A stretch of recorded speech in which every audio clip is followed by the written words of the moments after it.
Okay, guys. So we discussed about mergers, acquisitions, briefly in case of I can say private M&A transactions. Okay. We discussed also what exactly entails when we say public M&A.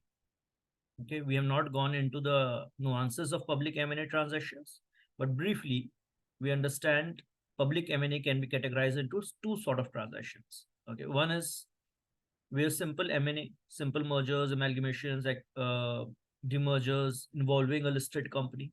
Okay, so there is a separate process to be followed. There is a SEBI scheme of arrangement circular involving listed companies. Okay, there used to be multiple circulars, so they have come out with master circular, I think on June 20th, 2023. Okay, which basically provide guidelines in terms of, or maybe which entails process requirements in terms of scheme of merger, amalgamation, or demerger involving a listed entity. Okay, so what all is required to be done is covered under that. But that is not the agenda we have today in terms of our discussion, because we are going to look at the second aspect of public M&A and the most sort of lucrative, I think interesting, okay, and something which is sort of practice area in itself, okay, which is acquisitions involving listed entities. Okay, so that is something which we are going to cover, and we're going to start with that. I don't think so we'll be able to cover that in one session. It will take a couple of sessions, to at least 2 to 3 sessions to uh, get to the basics of it. So before that, before we start, I expect each one of you have takeover regulations with you, all of you,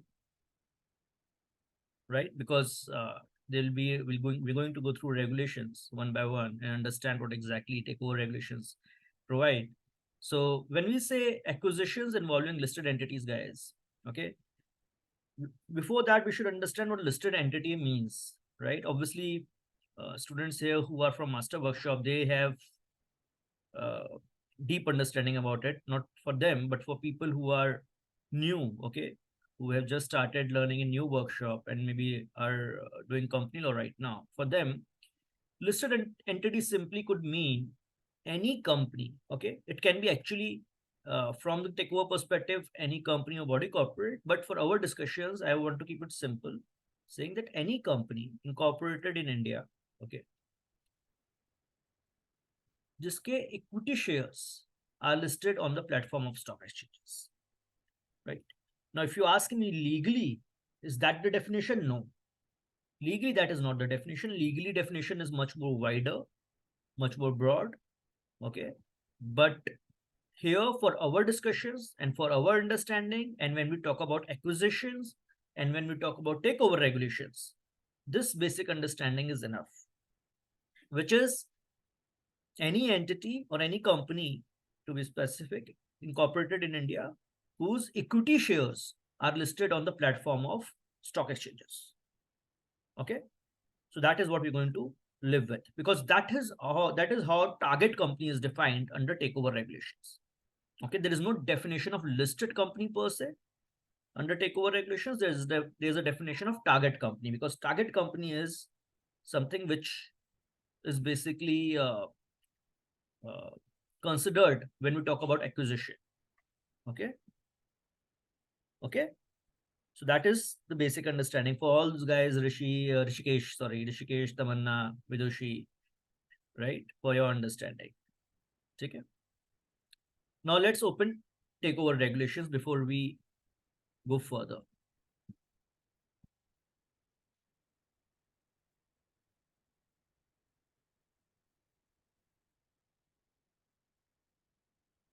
Do you guys have a takeover regulation? Actually, one of you can please share it on screen also, so it will be easier to guide you through the entire set of regulations. Anyone, Ananya, please share it on screen.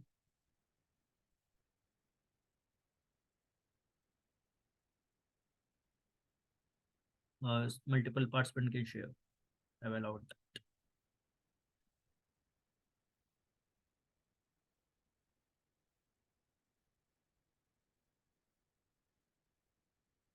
if Ananya is finding it difficult, Vanshika, Rishi, any one of you can take it up. Okay, sir. I can do it. Rishi has done that. So, yeah.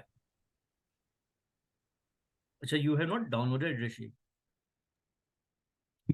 Download it. Download kar le baba. It's easier for you to take notes also. Always keep a print actually.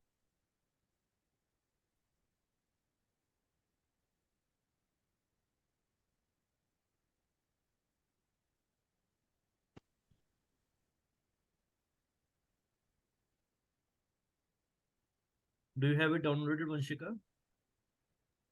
Yes, sir. Please share it.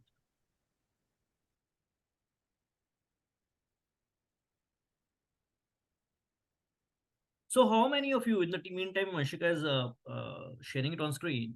Um, how many of you, especially from new batch, how many of you have heard about acquisitions or takeovers, okay, or hostile acquisitions, or maybe anything dealing with acquisition in a listed company? How many of you have heard, or you guys are completely unaware of uh, such sort of concept? Rishikesh, Tamanna, Vidushi, yes, Ritika. Any Yes, specific sir. transaction have you heard of? So, I've heard of some concepts relating to hostile takeovers, Hmm. such as White Knight and help. I mean, when companies, when another company helps to. Game of Thrones, White नहीं Knight, नहीं all of this, Poison Pill. ये सारे Poison terms pill. वही Game of Thrones के लगते हैं मेरे को. But anyways, these are all concepts which you will should try and understand when you have basics, with like clarity in basics in terms of what exactly takeover regulations are, what are normal acquisitions, because these are the concepts would trigger when you are talking about hostile acquisitions primarily, and especially from the context of what is prevalent outside India. These concepts are not something which you can really uh, make it applicable or try and follow, like try and safeguard your client's interest under any of these white knight defense and poison pill concepts. It's not something which really works in India. There's only little bit safeguard which you have under takeover regulations. So we will go into that understanding. Okay. That discussion is, I think, third session discussion, Ritika. Right. But all of this sounds interesting. Right. All of this is something which is asked in an interview. What is poison pill? Right. So that is why we seem to find it interesting and try to read about it without knowing the underlying basis of it, right? So let's start with start. Okay. What exactly have you heard, Tamanna? What you were raising hand? So, sir, my presentation was on withdrawal of open offers. So I had to go through the takeover code to prepare that. So Good. the disclosure obligations under that, the open offer triggers, and when there is an exemption for an open offer, and what is the process, and whether it can be withdrawn or not. All of Right, those right, things. right. So see, takeover regulations has a wide has a history since 90s. Okay. And there has been development, and we are not going into that historical evolution of takeover laws because this is not a session primarily on takeovers to understand each and every nuance of takeover. This session is primarily on public M&A to understand how takeovers and what are the concepts under takeover regulations which are applicable. Okay, because we're going to have a separate session on takeover laws and insider trading regulations in detail. Okay, and where all of this, right, withdrawal of open offer and all of this will be discussed. Happy, we are not going to discuss about how an open offer process works. Okay, happy, we're going to discuss about what exactly takeover means, who is an acquirer, what is an acquisition, what exactly you mean by control, what exactly is a trigger when you're talking about open offer triggers. Okay, what you mean by indirect acquisition, and how does it work in public M&A scenario. Okay, and that is what is important. We are not going into discussion on when a public announcement has to be filed, or when a detailed public statement has to be filed, or when a DLOF has to be filed, or when a LOF is submitted, or when an advertisement is made, or when a withdrawal can be done, what has to be kept in an escrow account. All that process mechanics of open offer is part of takeover sessions, which is going to, which is a separate sort of sessions we're going to have later on, right? Anyways, so okay, basic understanding, as Samanna mentioned, Ritika mentioned, these are all concepts, these are very interesting things. But before that, let's start with start. So if you guys can just scroll down, who is sharing it? So I am. Yeah. So Anshika's come to applicability part, regulation 1.3. Oh. Right. So what does it say, guys? If you see, these regulations shall apply to direct and indirect acquisition, okay, of shares or voting rights in or control over target company. Okay, that is what specifically is covered here in terms of applicability. Now, target company, how is it defined? Is something I've already mentioned. Target company is any company or body corporate or corporation established under special act, okay, uh, whose shares, whose equity shares are listed on stock exchange. Okay, so if anyone actually comes to you and say, listen, is there any possibility of uh, applicability of takeover in case of acquisition of shares of a private limited company, okay, or a company whose shares are not listed on stock exchange, okay, may not be correct.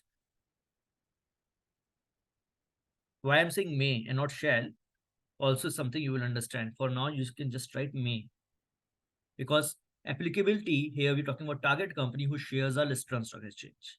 Okay, so if there's a transaction which is happening and where where an entity is talking about acquiring shares of a entity which is unlisted, okay, and then thinking about what takeover obligations can get triggered, okay, may be redundant, because as we see, target company is not a company which is unlisted. It has to be listed on the platform of, whose shares have to be listed on the platform of stock exchange. ठीक है, but मे क्यों कहा मैंने, कोई बता सकता है? Anyone? Why not shall? Let's say there is a transaction happening, okay, where is entity called A, okay, is proposing to acquire shares, okay, of company B, which is unlisted company, okay. Is there any scenario where takeover regulations can become applicable to that company or to that transaction? B is an unlisted company, just to remind you. Yes, Rishikesh?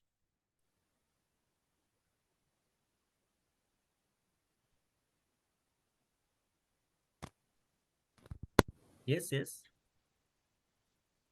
We can't hear you. Not audible, Rishi.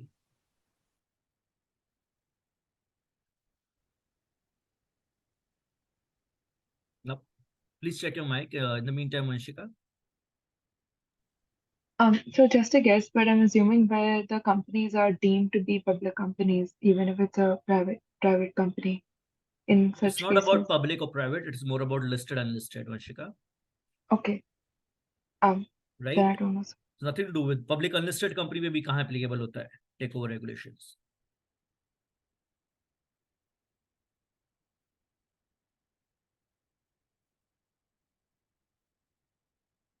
The parent company listed company है और जिस entity की बात कर रहे हैं वो subsidiary है, let's say Rishikesh, unlisted, right? तो क्या मतलब, how does it become applicable? Because I am not acquiring shares of a parent company, I'm acquiring shares of an unlisted subsidiary.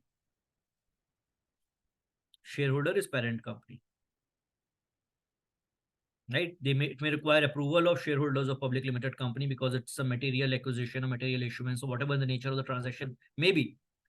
But does it require, is it a takeover of parent company? Or parent company becomes a target company? जो आपने बोला है ना उसका उल्टा कर दे तो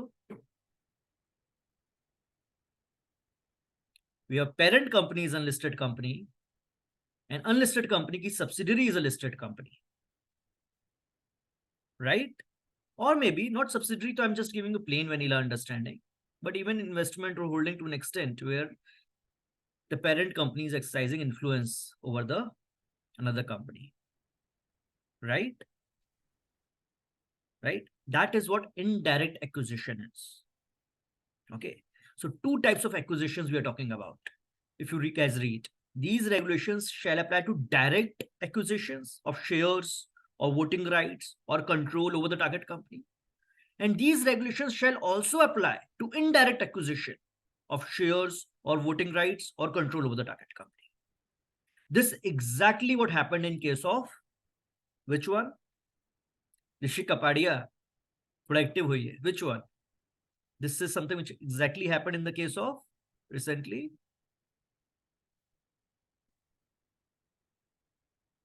NDTV Baba. You're giving presentation, right? Adani acquisition of NDTV was a case of indirect acquisition. It was both hostile acquisition also, but indirect too. कोई अदानी ने डायरेक्टली थोड़ी एनडीटीवी में पैसा डाल दिया था शेयर्स कि खरीद लिया था एनडीटीवी का, थ्रू एंड थ्रू हुआ था. वो कैसे हुआ था हम लोग डिस्कस करेंगे. I don't know how many of you heard about it. Okay, and that's why I pinpointed at Rishi, because Rishi, Vanshik, and all these guys we have discussed also briefly. I don't know why these guys seems lost, but this was something in news. Okay, so of late, which I think a lot of people heard about. So that was a classic example of indirect acquisition, guys. Okay. So any questions till now? I think I saw a couple of people who raised hand in between, but I was in flow. Any questions? No questions? Can we move on? Guys, quickly, lot to cover, right? Okay. Now, in this one more concept, if you can see, which we'll discuss later, it says shares or voting rights or control. Actually, two things to be discussed here. Okay. Why have we written? What is the intent? What could be the intent of a regulator when they are saying direct acquisition or indirect acquisition of shares or voting rights? Can voting rights really be separated from shares, guys? Anyone? Just think. It's all about thinking, guys. That's why it's an interesting subject. Think karo, batao. Just yes, Tamanna. Sir, so we studied how, for example, in nominee directors who are, sorry, I think I'm losing my train of thought, but I meant that sometimes people can negotiate their voting, they can get special voting rights on the board, but I'm not sure I'm correct. Issues? Yes, Nandan. So this is going to the concept of differential voting rights. So certain shares may Your I don't know whether it's problem with my. Sorry, am I audible? You're audible, Baba, but your voice is echoing for some reason. Oh, sorry. Okay, in the meantime, anyone else? Mansavi? So when I'm just coming as a strategic investor, so my voting right could be for asking a right nominee directorship so that I could protect my investment rather than to be in the driver's seat and run the company. Voting rights, Baba. Special rights, please. Okay. So people who know about special rights and stuff concept don't talk about that right now. I'm talking simply about can voting rights be separated from shares, and don't give me example of differential voting rights. Jisका DVR's दिमाग में please lower your hand. Otherwise, DVRs तो अभी आया है as a concept. This concept has been there since ages, since 2011. I can't see any amendment to voting rights here, right? So let's just try and stick with the basics and with the logical thinking, not with the understanding of what you know from past. Yes, Shabnam? So, for instance, if I'm acquiring preference shares, I do not get voting rights as such on all the matters. So, in that sense, voting rights is not equivalent to shares. Right. But, and thankfully you mentioned preference shares, Shabnam. But Shabnam, it's not a right answer, but this is a sort of a why I'm saying thanks for mentioning this, because this was a confusion which was there, which sort of committee, okay, takeover committee, when they drafted these regulations, sort of taken away by the very fact that these regulations are not talking about preference shares when they're talking about acquisition of shares. We are primarily talking about equity shares and the corresponding voting rights. Okay, so when we talk about preference shares or voting rights attached to that, is not something which really giving any sort of, okay, for instance, let me put it this way. Okay, Rishi, Siddharth, Vanshika, keep your hands on, we will come to you. But uh, uh, keeping Shabnam's example in mind, what she said is it may be because there are voting rights attached to preference shares. Okay, so there's one class of shareholders who are equity shareholders, and there's one class of shareholders who are preference shareholders, right? We all know. But voting rights of equity shareholders is on all the matters, okay, involving all the matters which require shareholders approval, I can say, right? Preference shareholders' rights, voting rights, are limited only to matters impacting their interest, as to right to dividend maybe, okay, and not any other matter. So even अगर preference shareholder को let's say there are let's say 100 preference shares issued by a company, okay, and I go ahead and purchase all those 100 preference shares from that particular shareholder, preference shareholder. Is it going to impact in any manner anything involving the company, or would that company, let's say Reliance के preference shares, पूरा तो equity shares listed है but चल 100 preference shares भी हैं, वो मैंने acquire कर लिए, would that mean I have taken over Reliance? Right, Shibna? So that is not something which becomes applicable, right? Now what becomes applicable, because we need to speed up a little bit, lower your hand, guys, is somewhere it's a sort of voting arrangements, okay, two parties may have. So the way takeover regulations work, okay, it is not always about scoring your own goal, okay, कि मैं अकेला ही अच्छा खेलता हूं, मैं खुद ही dribble करके football ले जा रहा हूं, गोल मार दे रहा हूं. The way takeover works is passing the ball and scoring the goal. So we work together, okay, we are working in concert. This is a partnership we have. If you're scoring runs, both common objective is to win the match or is to score a goal, right? So my shares and my voting rights, okay, but I have a voting arrangement with, let's say, Nandan, where Nandan shares and Nandan voting rights, okay, together we are exercising that sort of power in the company. I'm using the word layman word power. I'm not going into the what I am holding, because that triggers I will come to, okay, but I am holding substantial interest in the company, to put it in a very layman manner, or maybe I can say control, okay.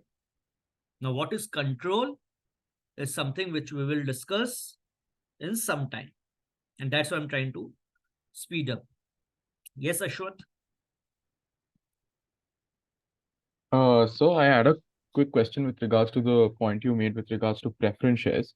My question is that if I were to acquire preference shares today, which were at a later date compulsorily convertible into equity shares with votes on all matters. We'll come to compulsory convertible matters, and simply put, Ashwat, what you have asked is also a very I think debated question for the longest time, okay, which again takeover committee, when they drafted these particular regulation, right, this piece what you're reading right now, 2011, it was an amendment from 1997, okay, they had taken that matter into account. So takeover obligations, open offer obligations, and all that is not something which will get triggered if you are acquiring compulsorily convertible debentures or preference shares. It will get triggered only when you are exercising your right to convert those. And this exactly also was a point of contention when we're talking about NDTV's case. So NDTV का जो case है, जो latest हुआ है, okay, in terms of इसमें SAT का ruling आया था, which also is a subject matter of discussion we'll have. So there are multiple layers of discussion. So don't worry, guys. Write down your question. If it is not covered, then ask, because then it will just disrupt the flow for others. आप लोगों को समझाना होता master workshop वालों को, तो मैं इतना नहीं करने वाला था, ठीक है? But I'm going step by step because there are many here, right? For them, I'm doing that, and it's a revision for you guys also, ठीक है? But to answer your question, Ashwath, no, it doesn't get triggered on day one of acquiring it. It gets triggered only at the time of converting it, and I will tell you why also. Okay? Thank you, sir. Okay. But ये question था, right? Okay. Chalo, moving on. So this is what applicability is, right? And this applicability understanding is very important from the perspective if someone asks you when takeover regulations become applicable.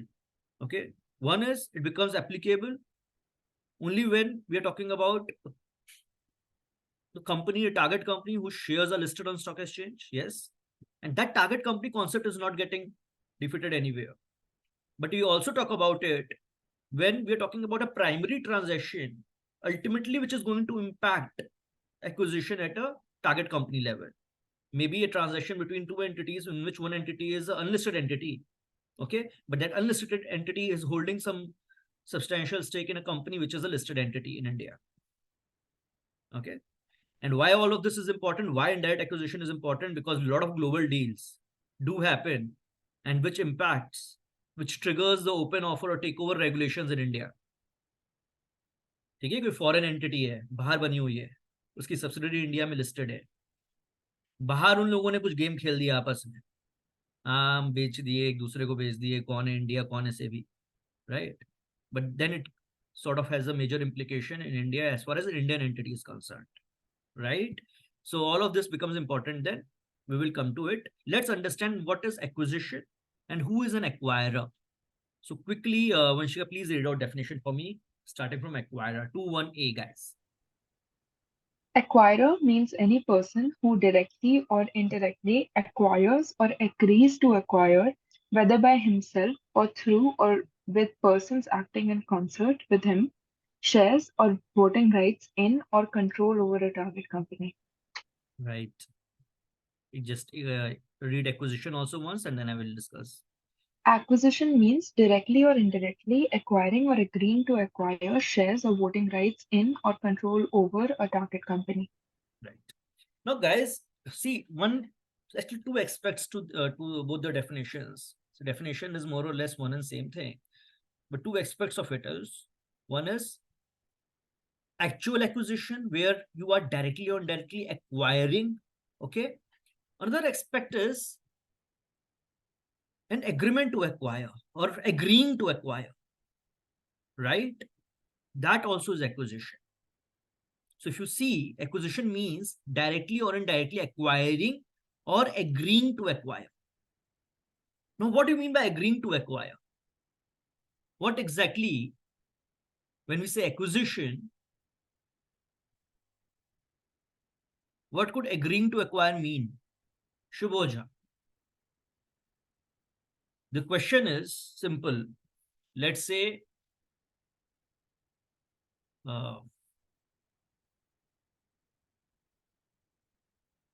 okay, let's say, take example of my company, India Bulls Housing Finance, listed entity, listed company, right? There is let's say potential investor XYZ, okay? XYZ ka fund manager or promoter, whosoever, the main responsible person, enters into discussion with our MD Gagan Banga and says, listen, we are going to invest in your company, okay? And let's sign a term sheet, right? Signing of term sheet becomes agreeing to acquire or not? I guess it will be because there are exclusivity clauses in term sheets, which will hello. So is my voice audible? Yeah, you can hear you. Can hear you. Yes. Yeah. So I think it will be that. So it'll become it is sort of saying you're saying that it is an agreement to acquire, right? Yes, sir. Although we do not think of term sheet as a binding like a has a binding effect to it, but still it is an agreement. Okay. Anyone else? Yes, Ashwath. So my answer would be that it should not be considered as such because term sheets are not binding. And there's no obligation to follow through on it. So I would say that it's not an agreement to acquire. Okay. Then what should be agreeing to acquire, Ashwath? So I'm not sure as to what the threshold would be, but at any point where there are Not binding threshold, what obligations. activity would constitute to be an agreeing to acquire scenario? I think after we complete due diligence and finally when we sign a document that imposes a binding obligation, I would say that that becomes an agreement to acquire. Okay. But at the stage of the signing of term sheet, we haven't done any due diligence, and a party cannot reasonably be expected to always follow through on that. So I would say that's not an agreement to acquire. Who will agree with Shubh? Who will agree with Ashwath? So who will agree with Shubh first of all?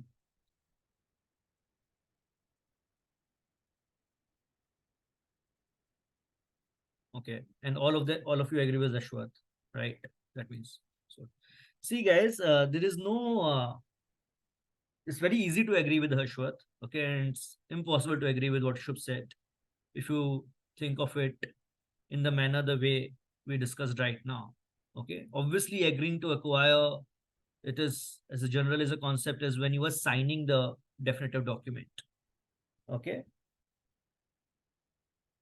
And when you're signing the share purchase agreement or when you're signing the share subscription agreement, which basically means agreeing to acquire, okay. Signing does not mean closing. Signing does not mean that transaction has happened or allotment has happened or transfer has taken place. Signing simply means that we are agreeing the terms of this document, which entails issuance of shares or sale of shares, right? So that is agreeing to acquire, definitely yes, right?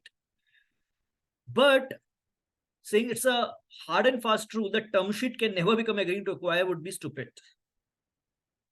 If your term sheet is drafted in a such way, okay, even though it is a non-binding, but there have been judgments where term sheet has been construed to be a binding term sheet also, guys.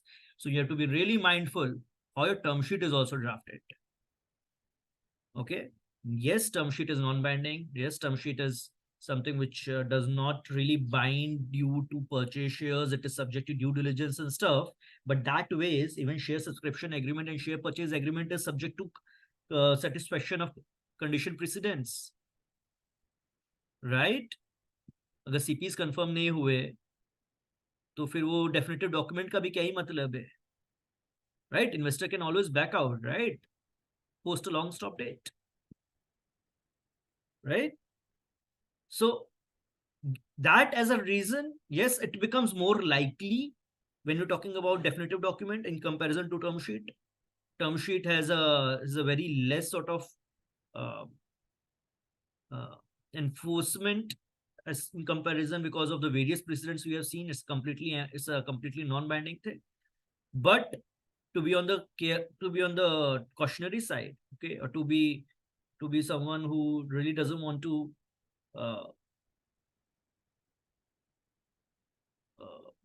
basically get stuck in the interpretation of what the term sheet signing becomes a day of you actually trading the open offer obligation. It is advisable that if you're signing a term sheet, you make it very crystal clear, it's a non-binding and there's nothing binding in terms of offer and stuff, which is always written on the top of the term sheet. In the start of the term sheet, there's a big para which is written regarding this. Okay. And second, you try and sign it the time when you're doing the transaction itself. Why to do all this and have very informal sort of discussion in terms of the pricing and whatever stake you're going to discuss about, right? And start with the diligence process, right? So that's the understanding. Yes, Ashwath, what you have mentioned is mostly correct. That is the sort of standard we follow. Okay, when we sign the SPA, when we sign the SSA, that is the time you are required to make a public announcement under, if that SSA or SPA results under triggers the open offer requirements, trigger the takeover regulation requirements, which is separately I'm going to discuss later, then you are going to publish the public announcement. Yes, Rishi. I want to add another point that a term sheet, whether there are clauses on exclusivity and standstill provisions, that could be interpreted to amount to control, because Subcom is not a binding precedent and bright line test was not adopted. So while as per those two, it would not amount to control, but it may still be interpreted as control because the potential investor is stopping the company from doing something. See, control we will discuss, Shubh, in some time. Okay, first of all, these provisions, what you're talking about, standstill provisions, again, and you're not really talking about covenants per se here. These are anyways, even by SEBI to an extent, not viewed as a control rights. SEBI has, to max, they have problem with special rights in terms of appointment of nominee directors or observers or negative covenants or veto rights, right? Standstill provisions, so even they understand as something which you have for the purpose that you are in the discussion stage, right? You are in the investment stage. You really don't want company to materially alter the assets and liabilities of the company during that period, okay? Or incur significant indebtedness during that period, right? Because see, what standstill provisions normally in an agreement, and this is just for Rishi's question, not for your if you guys are able to understand, comprehend, it's good, otherwise don't apply too much. Standstill provisions particularly are there so that companies continue to run their business or do their business in the same manner or in the what they used to do earlier prior to the transaction. That has nothing to do with giving any special right to you, particularly from control perspective. Okay. So, and plus having it in term sheet is not something which term sheet is not never been viewed as a document which would transfer control to you. Never. Right? Term sheet is primarily there so that we both are in discussion stage. It is for 90 days, 60 days, right? Not for term sheets are never there for 2 years, 3 years. Yeah. No company has done that. Never you'll find a precedent. That is too tangent and thinking. What if term sheet is there for 2 years? In 2 years के लिए मेरे पास standstill provision है. That can't happen, right? So it is there for a very limited period, right? So for very limited period, if you have something, it would be stupid for even SEBI to think that these are special rights granted to you as an investor, right? Right. Just give me a second, guys.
Yes, guys.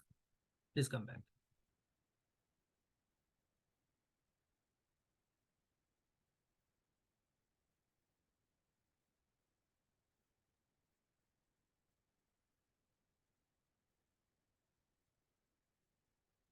Ashwath, Ryan, Mansvi, Bhavya.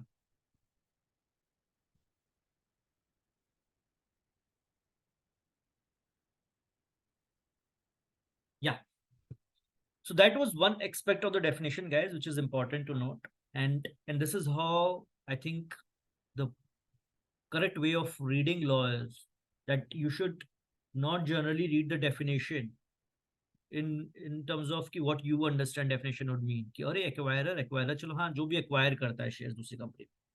That is a very layman way of reading. As a legal person or as a lawyer, you should read each and every word carefully because each and every word may give you the entire perspective, okay, of what exactly it entails. So directly, indirectly, right? Acquires or agree to acquire, right? By himself or with persons acting in concert. Now, what persons acting in concert would mean? Anyone? Layman, basic understanding? What persons acting in concert would mean? Is that? So it's basically just like a shared control in a way. Any So person who is new to the class, who has no prior understanding of these concepts, someone who can simply by the words of persons acting in concert can explain what it means. Please don't use word control and all, guys, anymore. या फिर control अगर कोई भी word use करेगा जैसे अश्वत ने use किया था, सिद्धार्थ यूज कर रहा है, प्लीज फिर मैं बोलूंगा आप समझाओ कंट्रोल क्या होता है बाकी बैच को और पूरा sorry, sir. एनालिसिस देके. I know you can explain also, not sorry, why I am sorry, but I want answer more from the layman perspective. एकदम बेसिक्स पे क्या जाओ. पर्सन एक्टिंग कॉन्सर्ट क्या हुआ? कॉन्सर्ट में जो एक्ट करते हैं,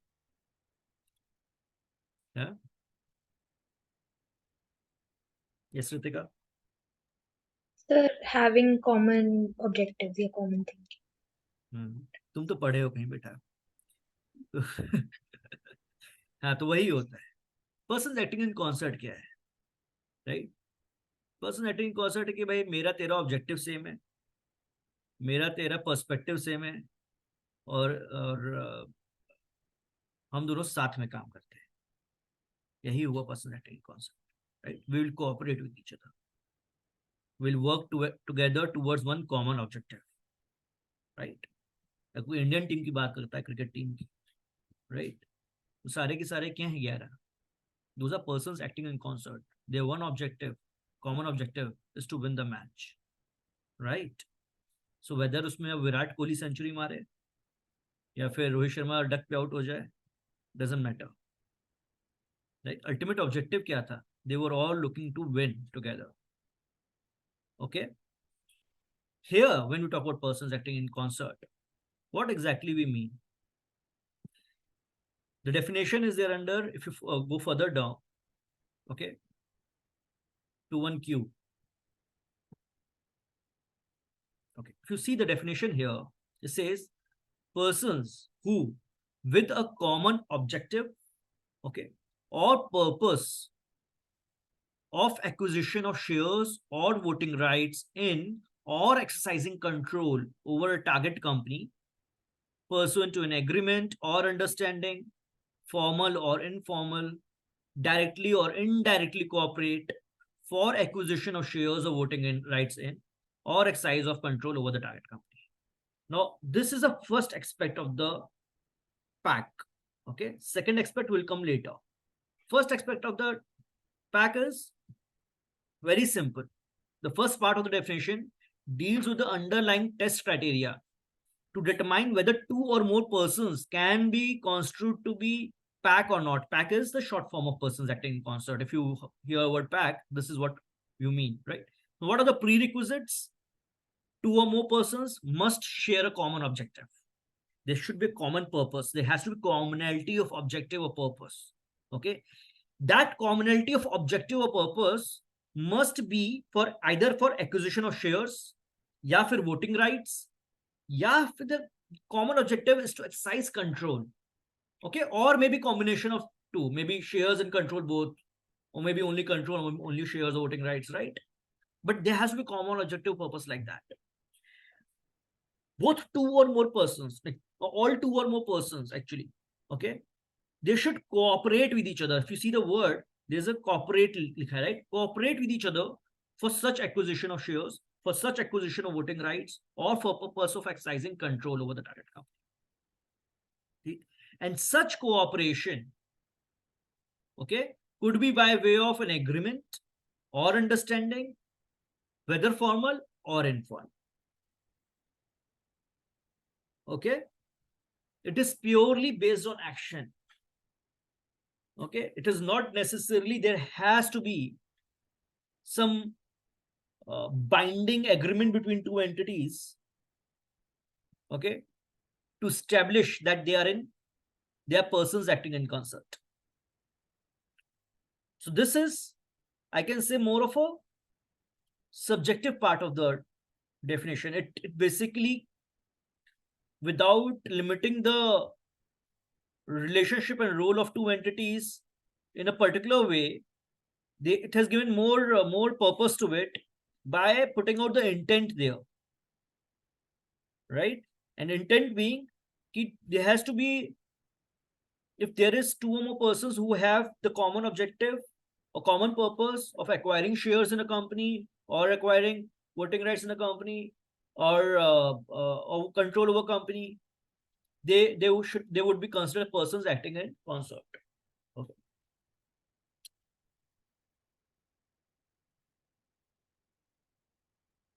Now let's come to the second part first. Before, there was one more thing I wanted to point out, but before that, let's come to the second part. Okay. Now, second part of the definition, guys, if you see, right, it deals with the concept of deemed pack. Okay, मतलब ये ऐसा नहीं है कि there has to be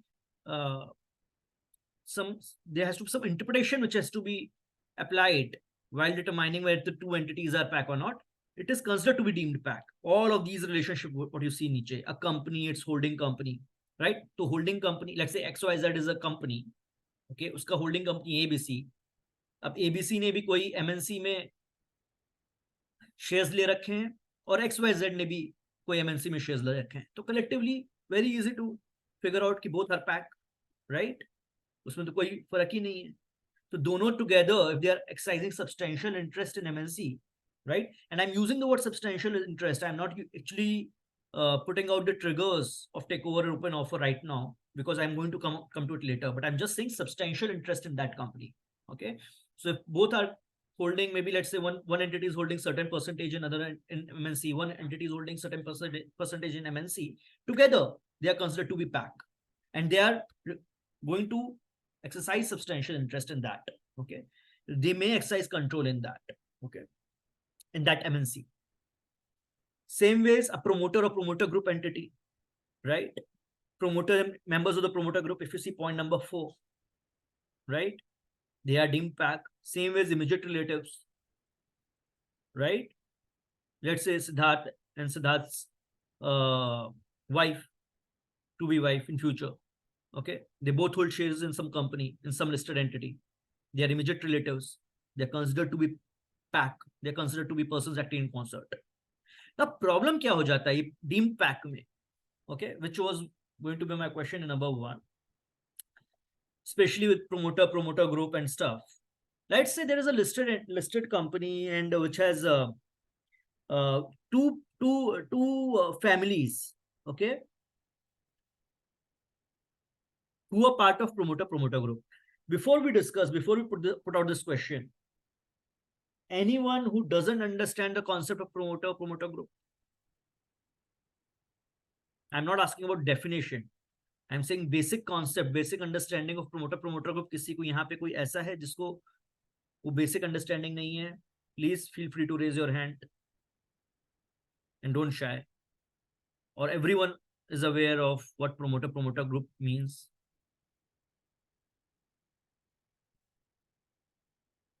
Even from new batch,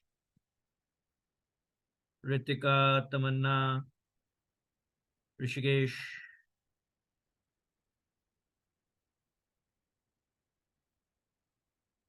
Okay. So promoter group concept clear, right? So there may be possibility. For instance, the example I keep giving of Gillette company. Okay. There were two families which were forming part of promoter group. One was PNG, and then there was another family. Okay. Now, that is not a right example to give, but let's say if something like that is there in an entity, जहाँ पे both families, both promoter group entities have their separate shareholding base and both are part of promoter group. मान लो किसी ने कुछ substantial acquire कर लिया किसी और कंपनी में, ठीक है, कि सब्सटेंशियल भी 20% एक्वायर कर लिया, I am just giving a number, some random number, और उस एंटिटी में ऑलरेडी एक दूसरी फैमिली का शेयर होल्डिंग था 15%, right, or maybe 20% or maybe 30%, right? Now would this be constituted as a acquisition or by two entities or two groups as persons acting in concert, and which would result in trigger of takeover open offer obligations?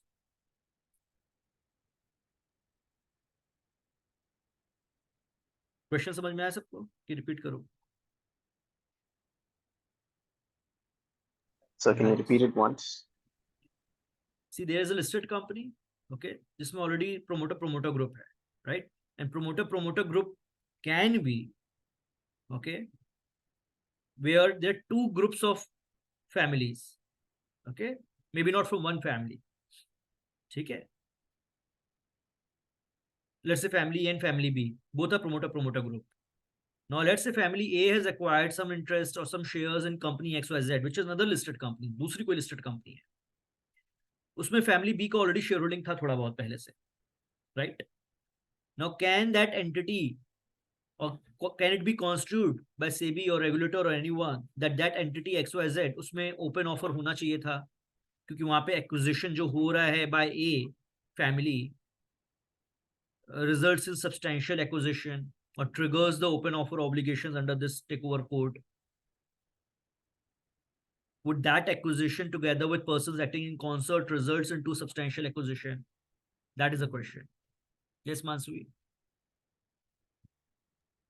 So it should, because it is indirectly constituting an open offer, because maybe they both might be different families A and B, but they together hold a stake in the major company. And if that company is indirectly benefiting by this takeover, so it should trigger it. So if we see it from sir, maybe supply chain में same benefit कर रहा हूँ. Sir, Gillette का ही देख लेते हैं. They're acquiring a shaving company, which makes after shaving products like shaving cream or anything. Arey babu, don't go into business side. Sir, मतलब indirectly अपने control तो same company में आया ना. Maybe they might be divided in their interest, but it is indirectly in the same by the same company. Indirectly क्यों बोल रहा है? Directly मैं बोल रहा हूँ ना. There is no indirectly. Sir, directly it is in the same by the same company. Maybe they might be divided by their interest. So basically two family groups who are okay. So what Mansvi is saying, to make it simpler, is that there are two family groups A and B, okay, who are part of promoter and promoter group, okay.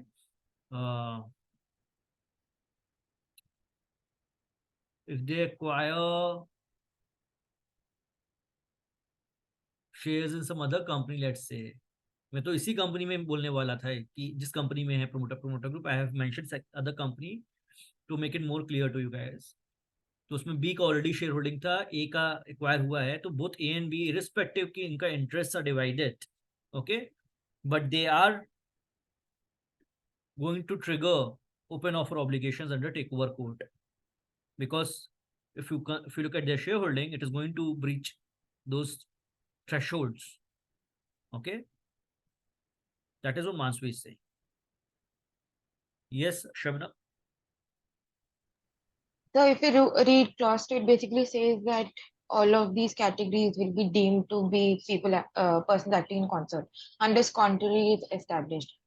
So just by the fact of it that both of these related entities have shareholding in a third company, and if they breach the required threshold of shareholding, it will be considered a PSA unless contrary is proved. Answer law में ही छिपा है, answer आपकी reading में ही छिपा है, provided you read properly, right? And I don't think there's any other answer than what Shabnam has mentioned, guys. Now the way to look at it is, if you read what is written, okay, it's exactly that. What Mansvi has said is also correct. You're deemed. तुम हो, let's say, why promoter group? Okay, let's say, example I was giving earlier, Siddharth and his wife, right? दोनों हैं तो immediate relatives, right? अब भले ही दोनों में झगड़ा हो गया, भले ही दोनों के interests are not inclined. Siddharth's wife is saying, तुम जो भी वोट करोगे मैं तो उसके अगेंस्ट ही करने वाली हूँ लाइफ में, राइट? ऐसा ही हो गया आपस में, ठीक है? सेबी को फर्क नहीं पड़ता, सेबी की नजर में आप लोग डीम्ड पैक हो until unless you yourself, Siddharth, establishes that fact that even though we are deemed pack, okay, we are not persons acting in concert. How? Classic example, always, and favorite example for me, an easy one, Mukesh bhai, Anil bhai. Family settlement agreement. Right? बोल देंगे भाई भाई हैं हम लोग promoter group भी हैं, immediate relatives भी हैं, बट हमारे interest are not inclined. We really don't have any common objective or commonality of objective or purpose to acquire shares or voting rights or control in a target company. So if there are two family groups we are talking about Mansvi, right, who have divided interests, right, they have to establish that. So as a lawyer, we are not going to say कि हाँ नहीं आप तो trigger कर रहे हो. We have to tell them कि listen, please showcase this fact that you are purely, let's say how it can happen. It can happen between two groups also, right? Two investors also, two investors who are inclined to vote together and maybe exercise control. But let's say these are investors, their business is investment. They may hold investment in some other company also. So because since their interests are inclined in, let's say, ABC Limited, and they have commonality of objective of acquiring control in ABC Limited, would make them pack for acquisition in XYZ. No, they can always establish the fact that they have acted as pack in this particular company pursuant to an agreement, formal or informal understanding they may have for purpose of acquisition of shares in this company. Or otherwise, there are two separate fund houses managed by separate fund managers with no interest inclined as such. Right? Immediate relative case में मानसवी तुम्हारा example थोड़ा और relevant हो जाता है. उसमें you have to show कि भाई तुम लोग पढ़ती नहीं है. Siddharth actually should not happen, but has to show कि there has been some separation with wife. Right? Shabnam को हंसी आ रही है. Siddharth shock में है. But anyways, so that is what exactly you have to do. Immediate relatives में you have to, it becomes more this thing because क्योंकि रिश्ते टूटते नहीं है. रिश्तों को आप ये नहीं बोल सकते हो कि भाई ना आज से तुम मेरा भाई नहीं है, आज से तुम मेरी वाइफ नहीं, आज से तुम मेरा हस्बैंड नहीं. रिश्तों को तो आपको उसमें डॉक्यूमेंट डालना पड़ेगा. बट आप when you talk about promoter group, two families separate हैं, टू फंड मैनेजर्स सेपरेट हैं, उसमें you can definitely show documentation and intent and purpose. Right? Cool. सबके वीडियोस कैसे ऑफ हो गए?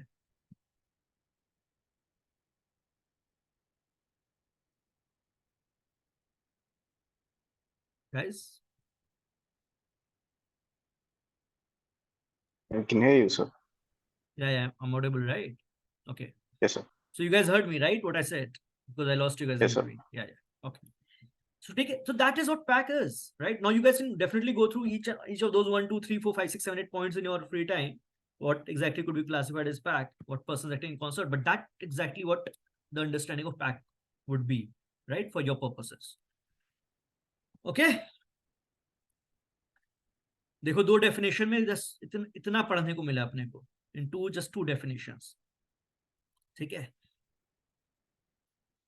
Now let's come to the most, I think most important and most ambiguous part of the entire definition what we have read so far when we talk about acquisition. Before we move on that, okay, just quickly recap on the purpose of takeover regulations and purpose of all this what we are doing here. What is the purpose of takeover regulations, Ritika?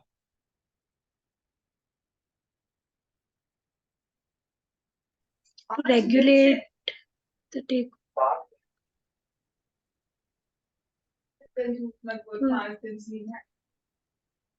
To regulate takeovers. ये answer तो right ही है। Yes तमन्ना बताइए। No तमन्ना नहीं, विदुषी आप बताइए। What could be the purpose of takeovers? There's no abuse, sort of, if suppose one company has more power. So eventually it's kind of like a थोड़ा और सोचो, being a regulator. Company has more power, कैसे? तो regulate करने के लिए कि अगर जब टू कंपनीज मर्ज कर रही है, एक्वायर कर रही है, अगर उनके पास ज्यादा परसेंटेज ऑफ शेयर्स अगर आ रहे हैं तो they have more power.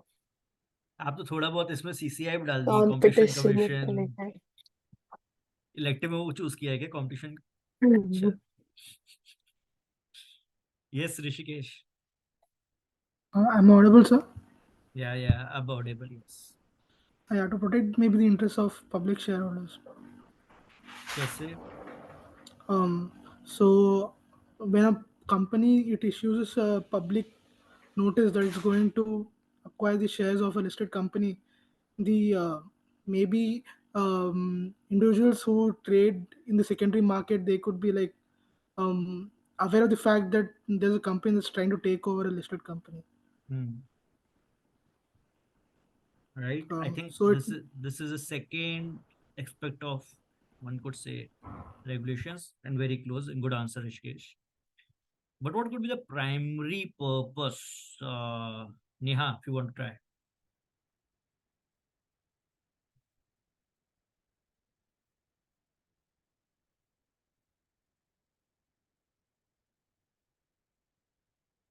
Yeah, I think your network is stuck.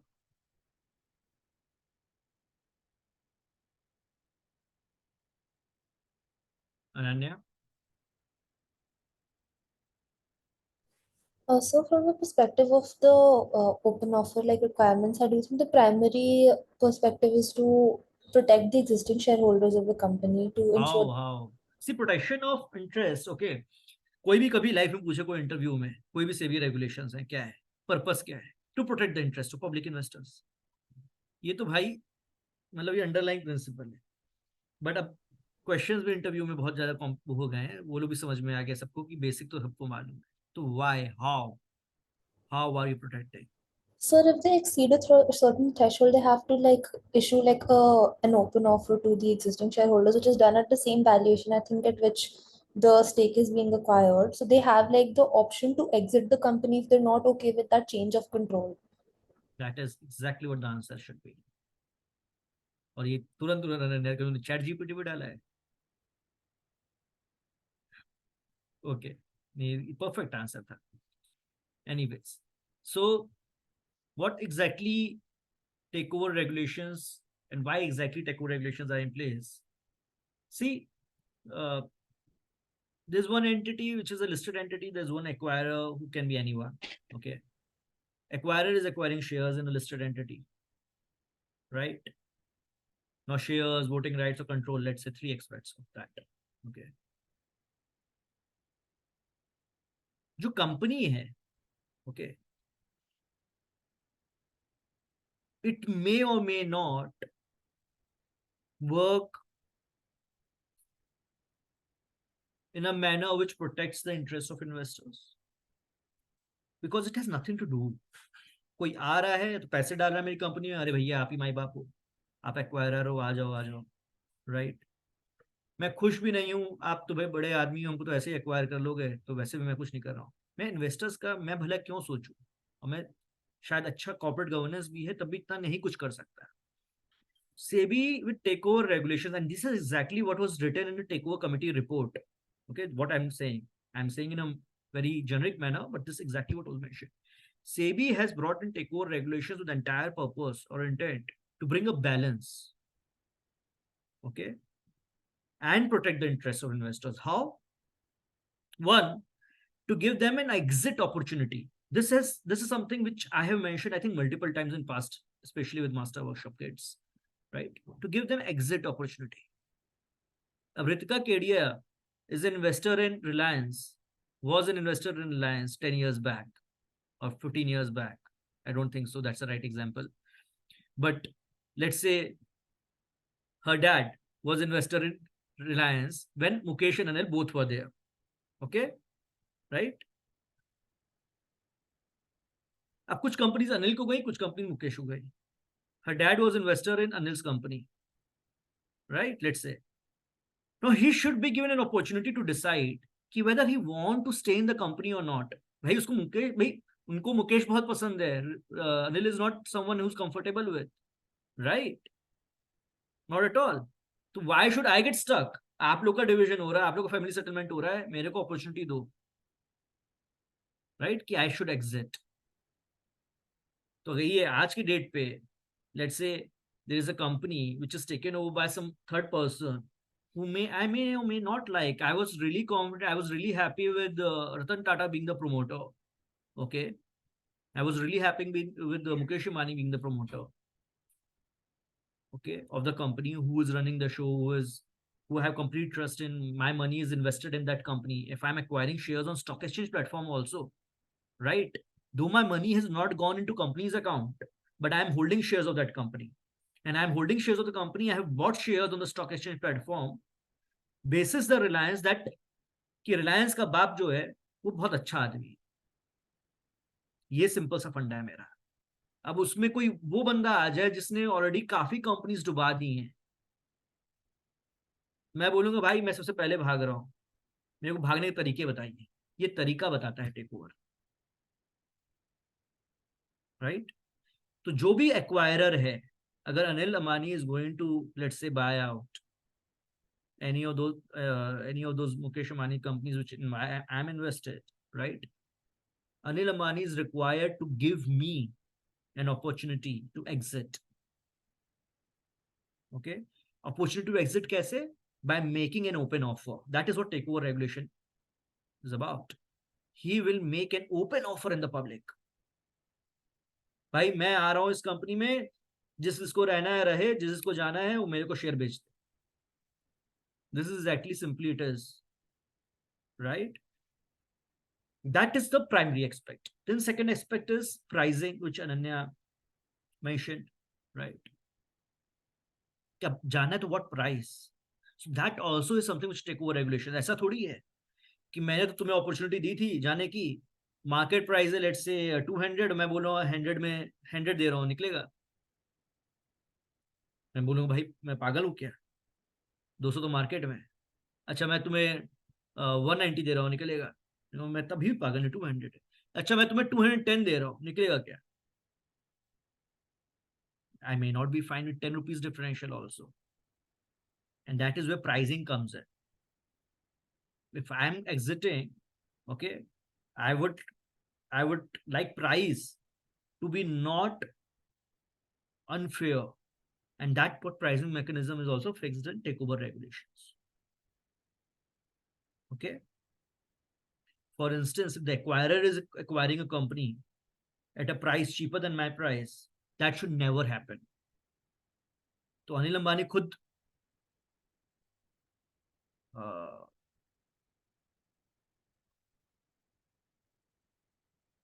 190 में नहीं आ सकता, right?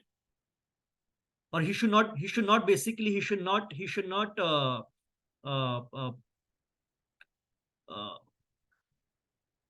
be benefiting from the price differential. That's the right way of putting it. Okay,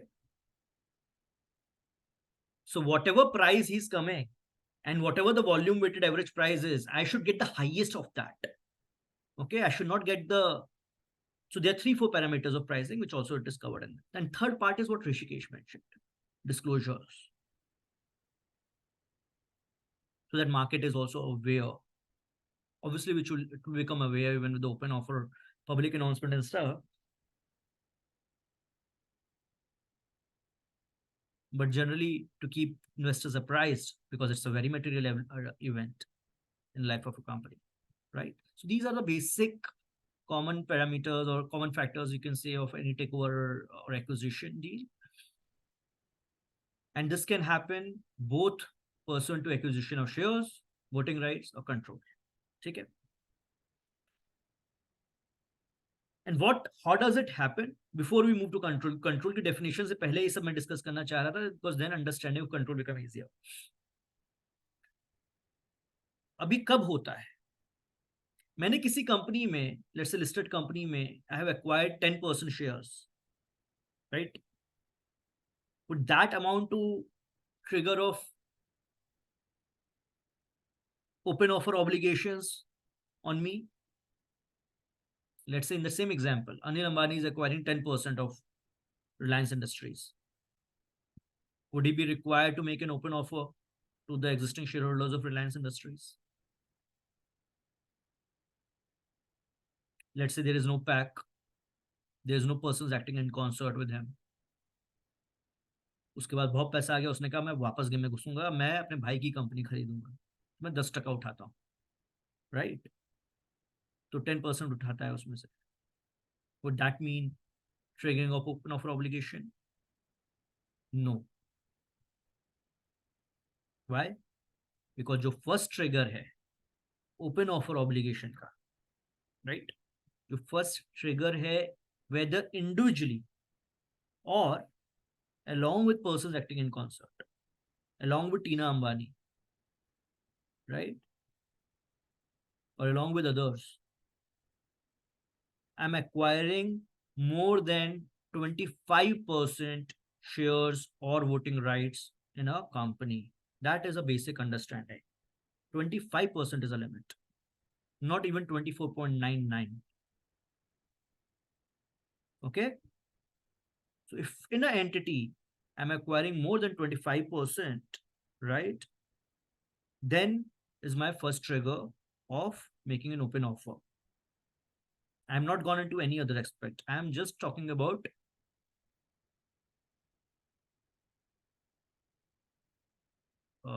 numerical thresholds, I can say, to put it very clearly to all you.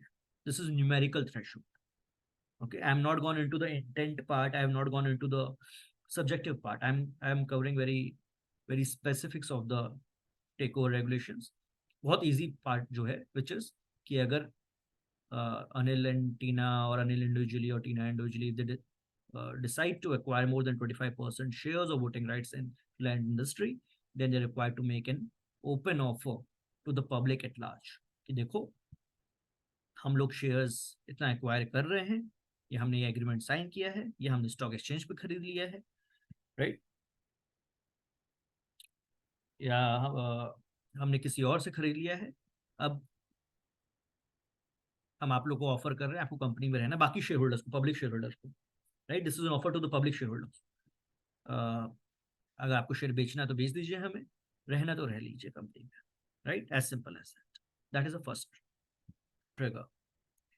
Second threshold, second part of open offer obligation triggers when you are already holding more than 25% in a company, okay, and you decide to acquire more than 5% shares or voting rights in a target company in a financial year, in one financial year. Okay, that is a second aspect of trigger of open offer obligations. Now, both triggers are something which is covered under Regulation 3, Sub-Regulation 1 and Regulation 3, Sub-Regulation 2. Okay, please take note of it. These are two numerical threshold related open offer triggers.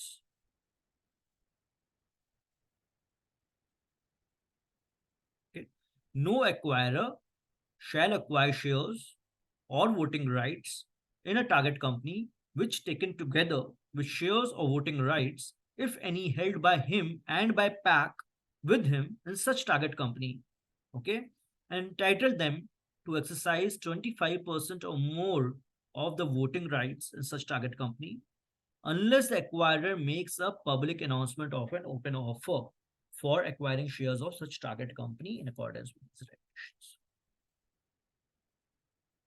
This is the first step. If you are entering, if you engage in any of those events which results in trigger of 3.1, you have to, first thing you have to do is make a public announcement as an acquirer, right? And that's exactly what it says, right? This is what we discussed. Okay, so this part is clear. Entitling them to exercise 25% or more, right, of the voting rights. Second part is no acquirer who together with PAC with him has already acquired, already holds in accordance with these regulations shares or voting rights in a target company, entitling them to exercise 25% or more voting rights in the target company, but less than maximum permissible non-public shareholding, shall acquire within any financial year additional shares or voting rights, entitling them to exercise more than 5% of the voting rights, unless the acquirer makes a public announcement of an open offer. Right? इतना लंबा चौड़ा क्या लिखा है? Simply यही लिखा है कि कोई भी एक्वायरर किसी भी कंपनी में शेयर्स और voting rights in excess of 5% नहीं एक्वायर कर सकता, either individually or with person acting in concert, अगर वो acquirer whether individually or along with person acting in concert is already holding 25% or more shares of voting rights, until and unless वो acquirer public announcement open offer का नहीं करता, तो ठीक है, as simple as that. तो first part is कि 25 का threshold cross करना, right?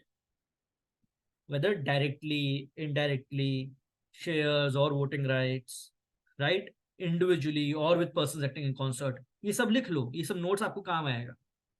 ये 3-4 बकेट्स हैं, बट फिर सब साथ में आपका 25% or more. Okay? Then you're required to make an open offer. Second is, अब आपने पहला वाला चीज ऑलरेडी हो चुका है, 25% ऑलरेडी आप क्रॉस कर चुके हो. अब क्रीपिंग एक्विजिशन की बात करते हैं. This is creeping acquisition. Creeping acquisition क्या है? 5% or more in a financial year. Right? ठीक है? अब कोई बता सकता है मेरे को कि 25% क्या सोचा होगा सेबी ने? 25% पुराने रेगुलेशन में तो 15% था 1997 में.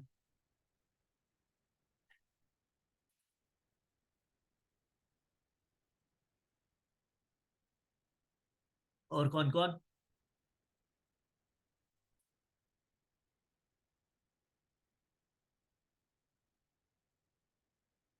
नए बच्चों में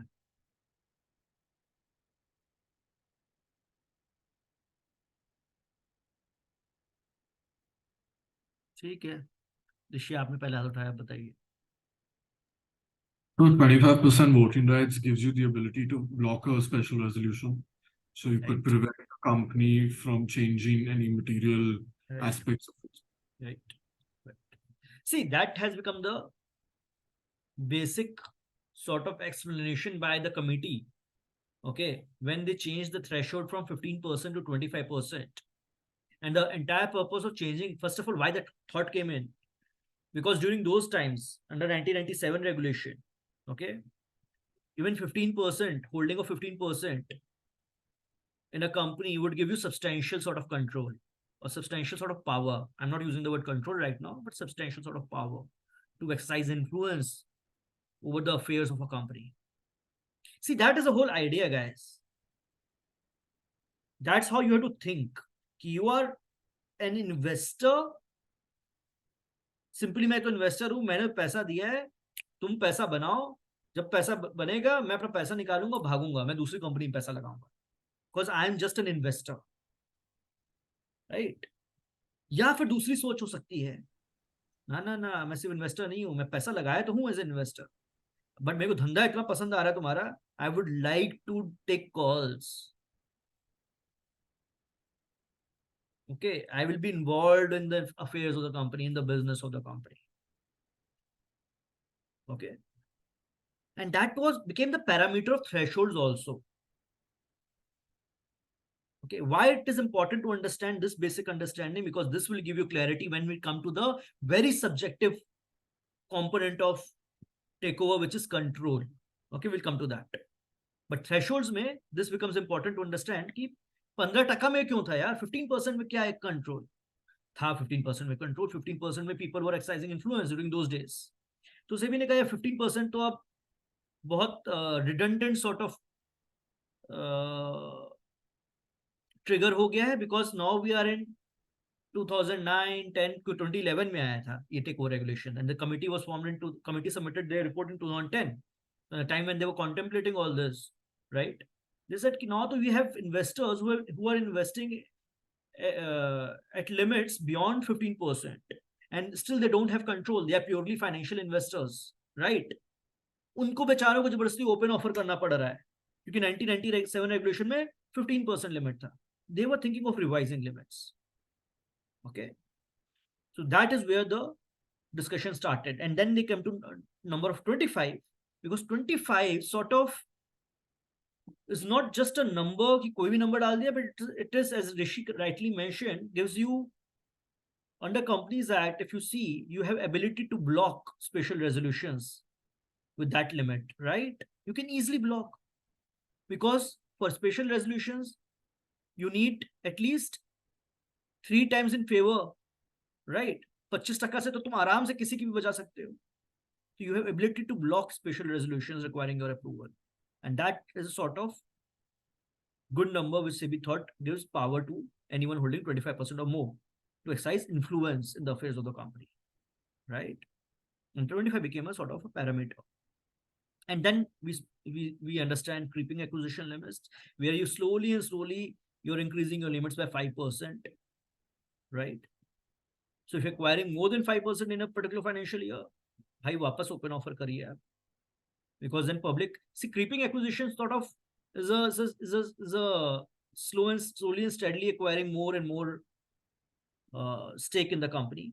Okay, so if acquiring less than 5%, you're not really making an open offer, but you're definitely making a disclosure under takeover regulations. That's what Rishi was mentioning earlier. There is a separate disclosure related requirements under takeover regulations under regulation 29. Okay, so as public shareholders, or as someone who is invested in the company as an outsider, I'm aware of it, right?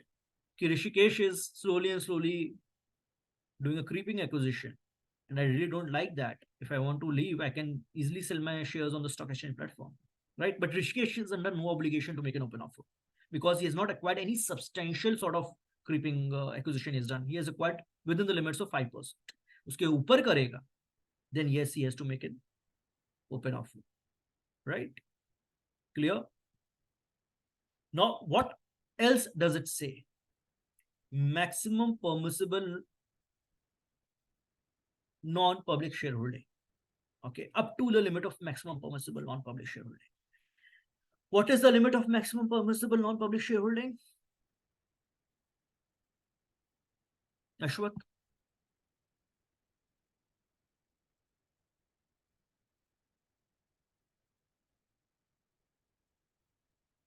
हाँ भाई, unmute करना पड़ेगा बोलने से पहले.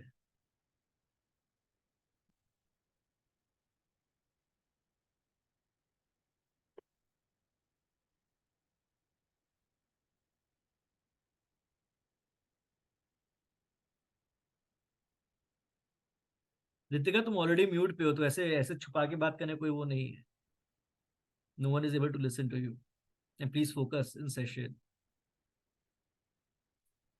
आजू बाजू मत देखिए आप. मेरी नजर वो बिग बॉस वाली है, हर एक कैमरा में देख रहा हूँ कौन क्या कितना ध्यान दे रहा है. Ask these guys, Rishi and all. So am I audible now? Yes, Ashwat. It will take the Uh, new kids some time to understand. It will take a lot of time for them to understand. Abhi tak these guys are asking recordings. Batao, Rishi. So, the limit is on maximum non-public shareholding is 75%.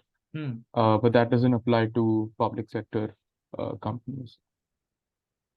So yeah, 75% in general. ज्यादा ज्ञान भी बुरा होता है. Limited ज्ञान क्या है? Limited knowledge. 75%. Yes. 75%.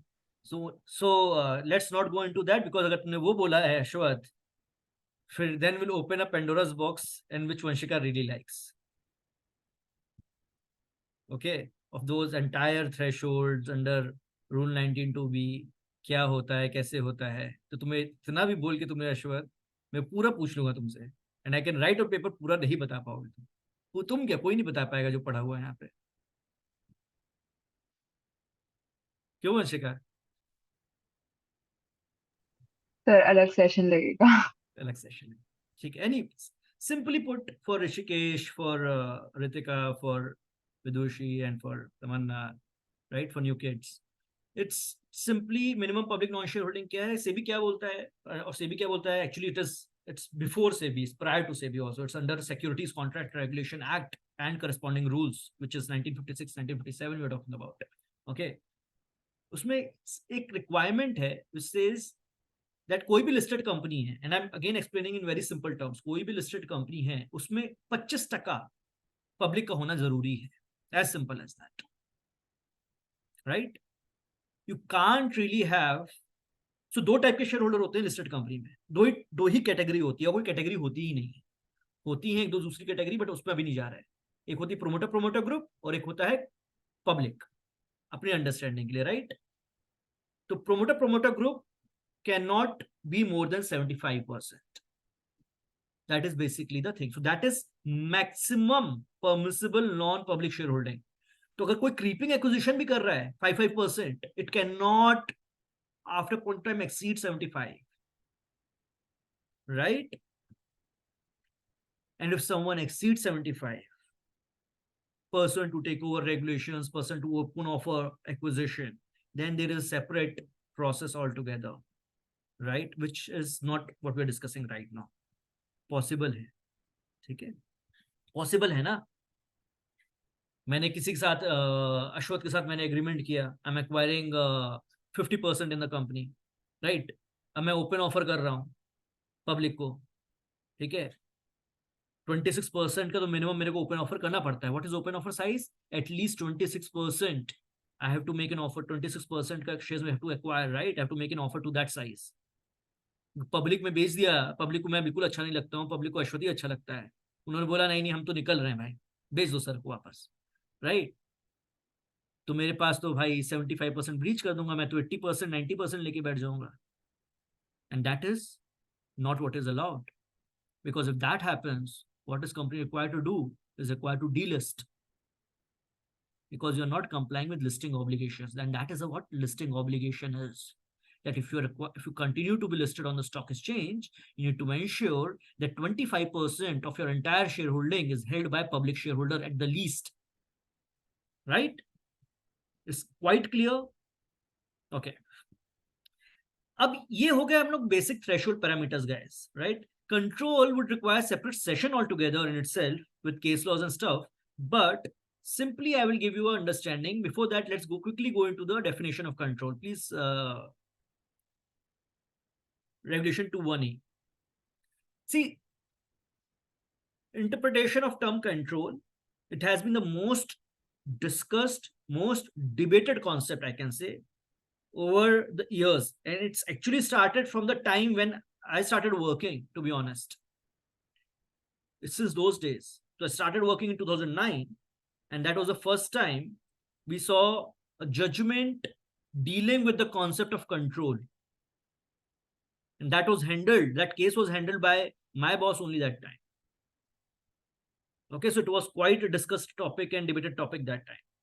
And since then, till date, okay, there have been numerous judgments, rulings by SEBI, okay, by SAT. SAT is the appellate tribunal, okay, जो भी सेबी डिसाइड करता है उसके अगेंस्ट अपील करनी हो तो सेट में करते हो आप, securities appellate tribunal, right? And even Supreme Court.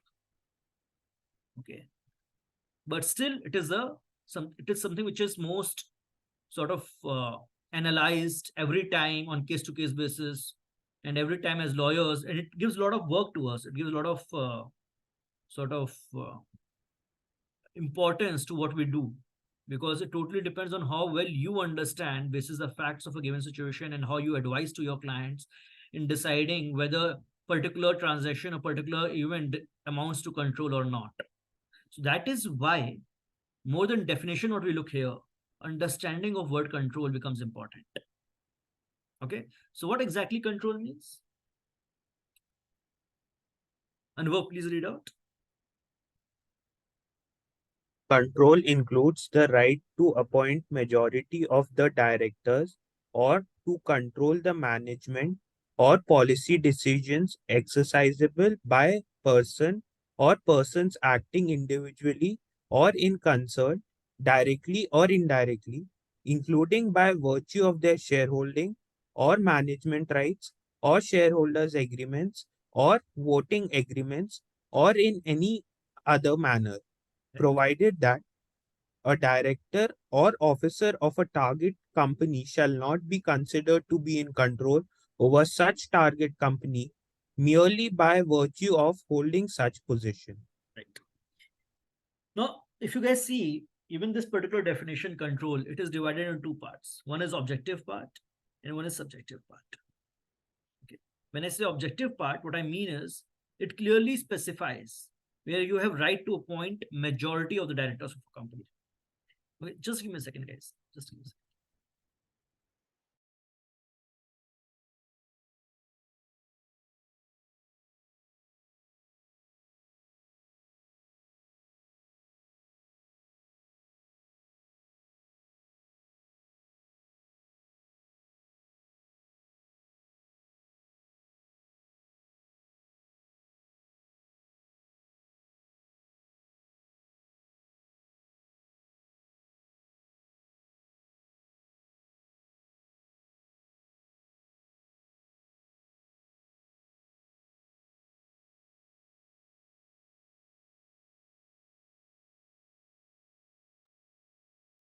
Okay, guys. Yeah. So if you see the definition, the first part of the definition, right? It says right to appoint majority of the directors. Now it is quite clear, right to appoint majority of the directors by virtue of anything, by virtue of any agreement, or generally, if I have right to appoint majority of directors on the board, I am exercising significant influence. Why? It's as simple as that. 5 director है, उसमें 3 director मेरे कहने पे काम कर रहे हैं, तो जो भी कंपनी करेगी वो मेरे कहने पे कर रही है. बहुत सिंपल है, मेरे पास मेरा कंट्रोल है यार. चाहे अच्छा, अब इसमें कोई बोले सर आपकी शेयर होल्डिंग तो 0 है कंपनी में, तो 3 डायरेक्टर रख के क्या कर लोगे? मैं कहूँ 0 शेयर होल्डिंग के साथ भी, right, I really don't care. जो कंपनी को मैं कहूंगा वो कंपनी करेगी, क्योंकि 3 डायरेक्टर तो मेरे बंदे हैं, right. And that is what becomes peculiar nature of this definition, कि अगर किसी को टेक ओवर ऑब्लिगेशन ट्रिगर करना है, नॉट नेसेसरली 25% हो कंपनी में या नहीं, वही जरूरत नहीं है कि मेरे पास इवन 1% भी नहीं है, right. Still I can be my बाप of the company. Okay, and that is by virtue of having rights. So first part of this is by power of having right to appoint majority of directors, which is quite clear, which is quite simple.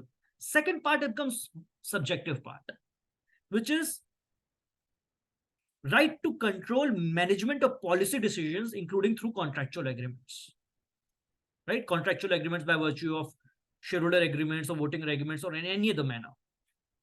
I have right to control the management of policy decisions.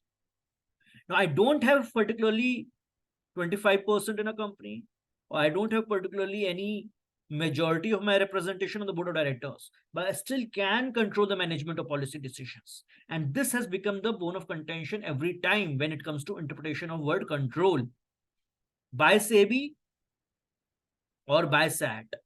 And interestingly, जो SEBI बोलता है, SAT उसकी opposite ही बोला है over the years, which has become an issue. क्योंकि दोनों ने अलग अलग चीज बोल दी, तो there is no specific ruling. Okay, and which is fine, as I mentioned, because of this gray area, the relevance of lawyers advising on public M&As has become much more important and more crucial, right? अभी क्या हुआ है, कैसे हुआ है, कैसे evolution हुआ है, this is something which will be discussed, because I don't want to do half discussion right now and half discussion later.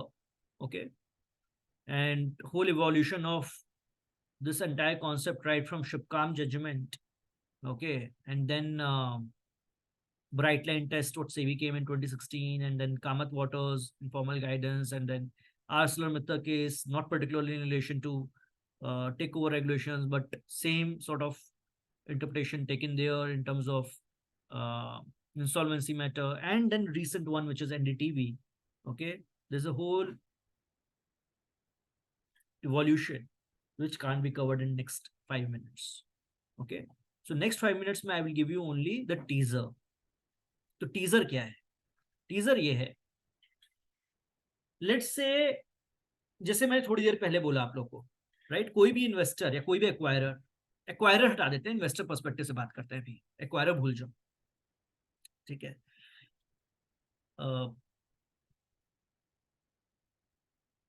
Any person who is investing in a company or who is funding in a company, okay, is entering into maybe, let's say, a share subscription agreement. Okay, अब कोई stake लेता है, कोई let's say 20% stake ले रहा है company के अंदर, ठीक है, तो वो अपने एग्रीमेंट्स में, अभी थोड़ी देर पहले जैसे ऋषि ने बोला था, स्टैंड स्टिल प्रोविजंस, राइट, तो similarly the 3 sort of major buckets which any agreement you would see have. One is rights in terms of having a nominee director on the board of a company. Agar let's say if I'm investing 20%, okay, and I will give you logic also to why. तो 20% एक substantial stake माना जाता है, not even breaching takeover obligation and all that, but तब भी एक bunch of shares हैं आपके, काफी पैसा डाले होंगे कंपनी में यार आप, ठीक है, तो फिर मैं क्या बोलूंगा, यार भाई मैं 20% दे रहा हूँ तेरे को, मेरा एक नॉमिनी डायरेक्टर तो होगा. क्यों मेरा नॉमिनी डायरेक्टर क्यों होगा? क्योंकि to oversee the operations of what board is doing, to oversee what board is doing with my money. Okay, ऐसा तो नहीं है ना मेरा पैसा लेके तू लैम्बोर्गिनी खरीद रहा है, तू मेरे को बता देगा मेरा नॉमिनी, देखो आपका पैसा मिसयूटिलाइज हो रहा है, मतलब गलत जगह डाल दिया पैसा, right, to oversee all that and maybe to veto all such events, saying that no, you can't really buy Lamborghini, तू साइकिल में घूम, तूने मेरा पैसा लिया है, राइट, टू डू एनीथिंग, ठीक है, may be an observer on the board of the company, ठीक है. That is one part is, and one more part to that of management is कि let's say कि quorum cannot be established till the time my nominee is not there. कि quorum के rights आपके अंदर जो है कंपनी लॉ के अंदर वो हैं, अपने आर्टिकल्स में ये लिखो, Rishikesh is my nominee, and if Rishikesh is not part of the meeting there is no valid quorum, right? So that is one leg of rights I can take. One leg of rights I can take is standstill provisions, right? Standstill provision मतलब सीधे खड़े रहो मतलब जैसे काम करते आ रहे थे वैसे ही काम करते रहना. ओके, कब? जैसे काम करते आ रहे थे वैसे ही काम करते रहना. क्या बोल रहे हैं सर, ऐसे तो कंपनी ग्रो कैसे करेगी? नहीं, फॉरएवर नहीं, this is only for a limited period. क्योंकि जब हम एग्रीमेंट साइन करते हैं, हम लोगों ने अभी थोड़ी देर बात किया ना, signing of agreement does not mean closing of a transaction. Okay, कोई भी शेयर परचेज एग्रीमेंट या शेयर सब्सक्रिप्शन एग्रीमेंट जो हम साइन करते हैं, उसके अंदर भी there are certain conditions which are required to be complied with, which are called condition precedents, right? Condition precedents to what? Condition precedents to closing of the transaction. Closing मतलब या तो शेयर बेच रहा हूं, बेचने का ट्रांजैक्शन, या subscribe कर रहा हूं कंपनी के अंदर, कंपनी इशू कर रही है, वो वाला transaction, that is the final event, right? तो फाइनल इवेंट से पहले there are certain condition precedents which maybe target company has to comply with. Let's say seeking approval of Competition Commission, seeking approval of RBI, right? Getting certain board of directors removed from your company, right? Maybe ensuring that certain environmental approvals have been received in relation to certain manufacturing facility. It can be anything which would be subject matter of my investment in your company, right? तो signing जो होता है of those agreements of definitive documents does not mean कि transaction close हो गया. Transaction close होता है pursuant to compliance with the condition precedents mentioned under that document, right? तो अब between that period जब तक closing नहीं हो रहा है तब तक मैं बोलता हूं भाई stand still. Okay, clear? अब third leg आता है which becomes the most argumentative or most interpreted sort of clauses, which is called different things by different people. It can be called reserved matter rights. It can be called veto rights. It can be called protective rights. Okay. Affirmative rights. I don't know what all, right? There are various nomenclatures and terminology, but these are all something to do with rights. Negative powers, negative covenants, right? Now, what exactly it means, all of this brings in the process of consent requirement. Okay, consent requirement how? कि company cannot sell more than 10% of its assets without my consent. Okay, company cannot take loans more than 10% of a particular amount or beyond a particular amount. Let's say not say 10% or beyond a particular amount without my consent, right? Company cannot issue shares, okay, to anyone in the market without my consent. Company cannot change capital structure without my consent. Company cannot change articles of association or memorandum of association without my consent, right? Company cannot enter into related party transactions beyond a particular amount without my consent, right? अब ये सब चीजें, इनमें से काफी चीजें अगर मैं 25% और ज्यादा होल्ड कर रहा होता, ठीक है, तो वैसे भी मैं नहीं मांगता. क्यों? क्योंकि with 25% or more, most of these things may require special resolution, right? तो 25% ज्यादा ऐसे ही होल्ड कर रहा हूं मैं, ठीक है, तो मैं बोल देता है यार ठीक है तुम तब तो आओगे ना अप्रूवल के लिए, तो मैं मना कर दूंगा अगर मेरे को नहीं पसंद आएगा, right? That is one way of looking it. But अगर मेरे पास 20% है, 15% है, 22% है, हाँ तो मेरे पास स्पेशल रेजोल्यूशन के लिए आओगे तो, बट पॉसिबल है कि तुम ये चीज कर भी लो, because I don't have 25, I don't have, if 78 decide to vote in favor, मैं क्या कर लूंगा, right? Then I put in specific condition. I don't care special resolution में अप्रूव होता है कि नहीं होता है, मेरे कंसर्न के बिना तो नहीं हो सकता, right? Now there are many rights like these which are there in the agreements. SEBI का व्यू इन राइट्स के लिए ये रहा है कि these are control rights. These rights gives you a power, or these are special rights which gives you power to influence the decision of the company. And accordingly, even if you don't have substantial stake in the company or not, even if you have not triggered 25% breach, okay, you will be required to make an open offer since you are acquiring control, okay, because of these rights.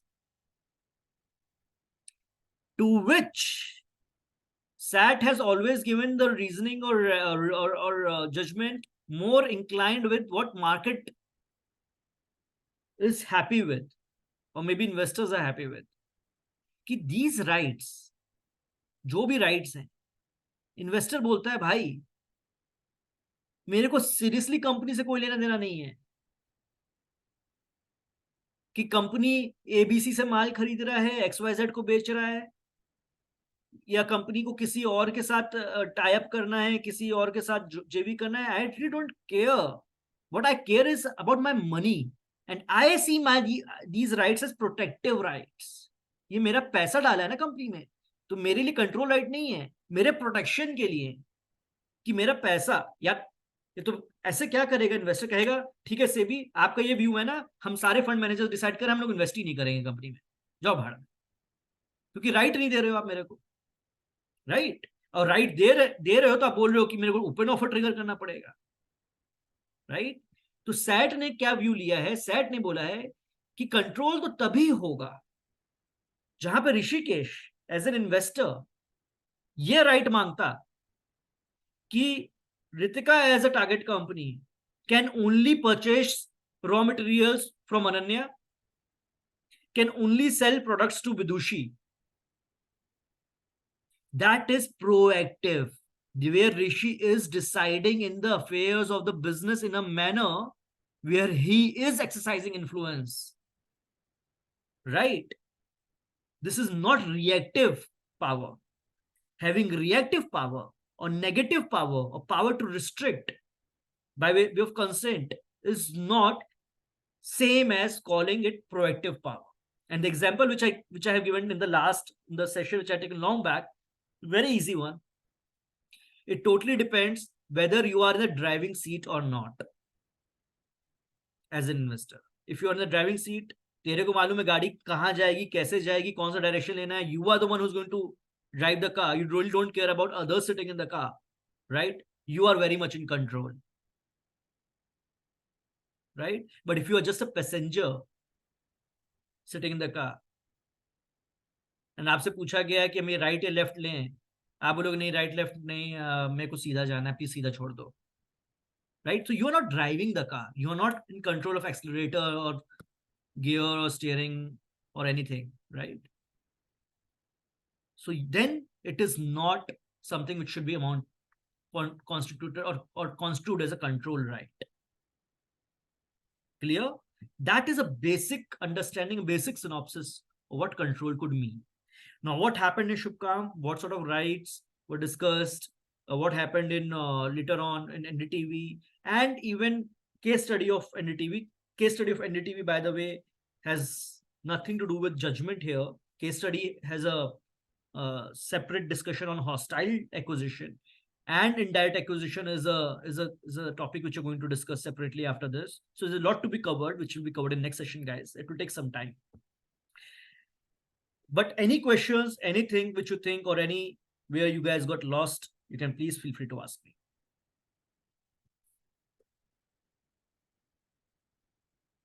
All clear? Everything, Ritika? Neha?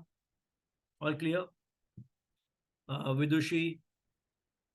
Shamnam, Rishikesh? Shivangi, all clear to you also? Okay. So, ठीक है guys. So we'll meet next session. Next session तो हमारा कल भी है. On the FEMA aspect tomorrow night.